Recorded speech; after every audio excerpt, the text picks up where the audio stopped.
IC number 4. Alam niyo ba na alam niyo ba na mas matangkad tayo tuwing umaga at maliit naman tayo kapag gabi?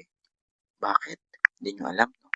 Kasi habang naglalakad tayo sa buong araw hanggang umabot ng gabi, na yung gravity pinupull tayo pababa at yung water sa ating katawan nagpapaliit sa atin ng mga 1 inch to 2 inch.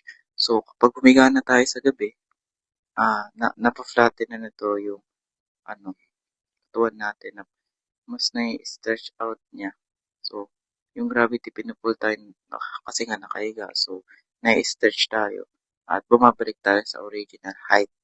Kaya pagising mo sa umaga, matangkad ka na uli ng 1 to 2 inch. Yun lang. Goodbye.